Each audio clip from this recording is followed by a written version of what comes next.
نہیں، ایک صحابی رسول جو ٹانگوں سے مزدور ہے، رات کے وقت اٹھتا ہے، اس اسود عنسی کا سر قلم کر کے جہنم رسید کرتا ہے۔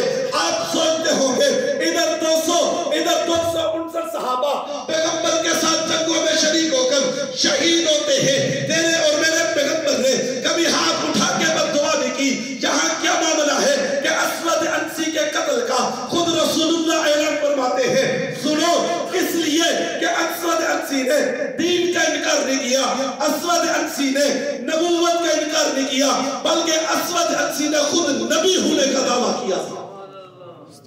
اس نے خود نبی ہونے کا دعویٰ کیا۔ حضور نے فرمایا اس کو جہنم رسید کر دو۔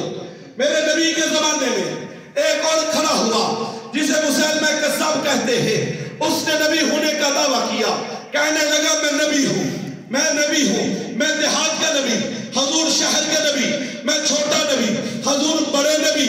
مسیلمہ کذاب نے ایک فوج تیار کی، رسول اللہ صلی اللہ علیہ وسلم نے حبیب بن زید کو بھیجا، جاؤ جا کر اس کو دعوت دو، یہ اسلام کی طرف واپس آ جائے، کلمہ پڑھ لے، رجوع اللہ کر لے، میری نبوت کا اقرار کر لے۔ لیکن مسیلمہ کذاب نے رجوع نہیں کیا، نبوت کو نہیں مانا، خود نبی ہونے کا دعویٰ کیا۔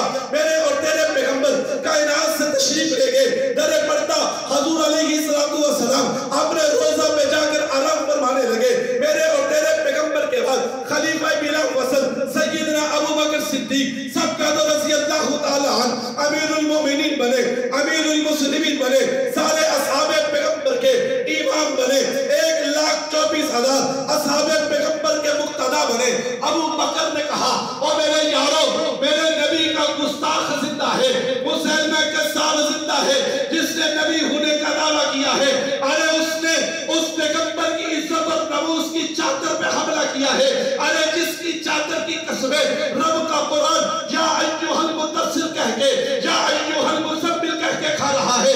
ارے اصحاب پیغمبر کے سامنے ابو بکر نے خطبہ دیا، اور میرے صحابہ اور میرے یارو آؤ، مجھ ابو بکر کو یہ بات گوارا نہیں کرتی ہے کہ میرے نبی کا گستاخ زندہ ہو، ابو بکر مسلح پہ آ جائے، میرے نبی کی عزت پہ حملہ کرنے والا زندہ ہو، اور ابو بکر مدینے میں بیٹھ کر تمہیں قرآن و حدیث پڑھائے۔ ارے جب تک میرے نبی کی عزت اور میرے نبی کی ذات محفوظ نہیں ہوگی، میں ابو بکر نہیں بیٹھوں گا۔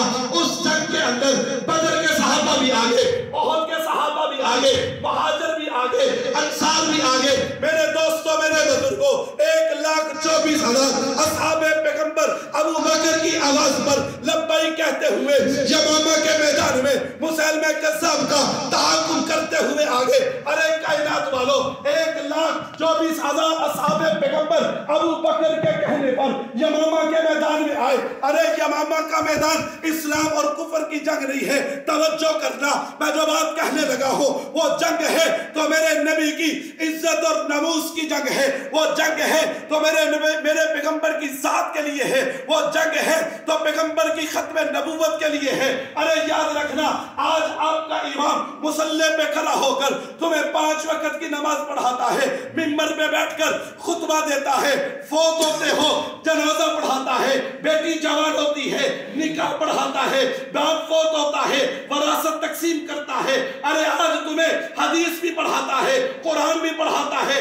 یاد رکھنا، یہ سب کچھ ہے تو میرے نبی کی ذات کی وجہ سے ہے۔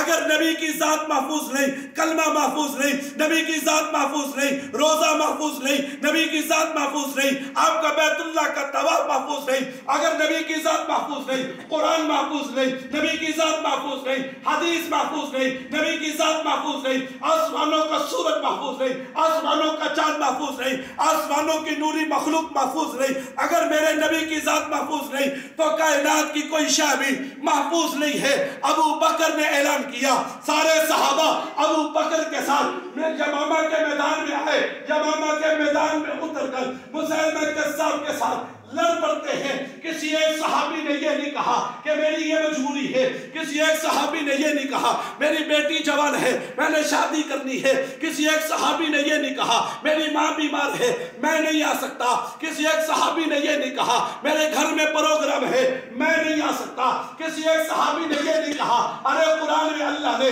رضی اللہ عنہم ورضوا عنہ کہہ دیا ہے، اب اللہ مجھ سے راضی ہے، میں نہ بھی جاؤں تو خیر ہے۔ کسی ایک صحابی نے کوئی بہانہ نہیں لگایا، ہر ایک صحابی نبی کی عزت اور ناموس کا نعرہ لگاتے ہوئے، ختم نبوت کا نعرہ لگاتے ہوئے جنگ یمامہ کے میدان میں اتر کر اپنی گردنیں کٹاتے رہے، محمد کی شان پہ آنچ نہیں آنے دی۔ اس ایک جنگ کے اندر 1200 صحابہ شہید ہوئے۔ کتنے؟ 74 جنگوں میں کتنے ہوئے؟ 259۔ اس ایک جنگ میں کتنے؟